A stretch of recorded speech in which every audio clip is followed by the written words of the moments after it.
Hey, today I'm going to share 3 ways that I show love to my children. So number 1 would be me trying to focus more on my relationship with them than their good or bad behavior. Okay, so let me unpack that.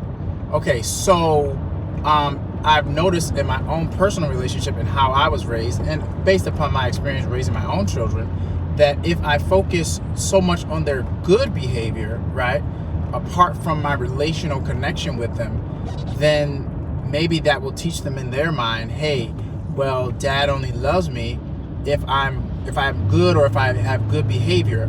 And on the opposite side, if I'm so focused on their bad behavior, and I'm constantly correcting them outside of relationship with them, which I have done this a lot, and I try to talk to them about it and apologize. But if I do that, then I'm teaching them, hey, dad doesn't love me when I show bad behavior. So that's kind of my logic behind it. Number 2 would be I try to practice intentional habits that show my children that I love them. I try to be very intentional and very purposeful in my behavior, whether that's me choosing not to use certain words or communicating things a certain way, or maybe not saying anything at all. In certain situations would communicate to them that I love them. Hope that makes sense.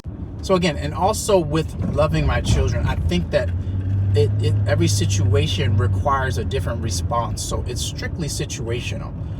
When I make these judgment calls, it's strictly situational, and that's why I stress and I know that I need the guidance of Jesus every day. Okay, lastly, I try to be very watchful with my words, almost as if I was in some type of legal case. And the reason why is because I want to ensure that I don't falsely accuse them of anything. I also don't want them to tie, when I'm correcting them for their bad behavior, I try to do that inside of my relationship with them and not just strictly like performance based, right? And then I try to ensure that when I am correcting them, right, that I'm not tying their behavior with who they are, their identity. I hope that makes sense. So there you go. Hope this helps. Please leave comments, questions down below. I would love to engage and talk about this and have a chat. All right. Thanks, y'all. Peace out.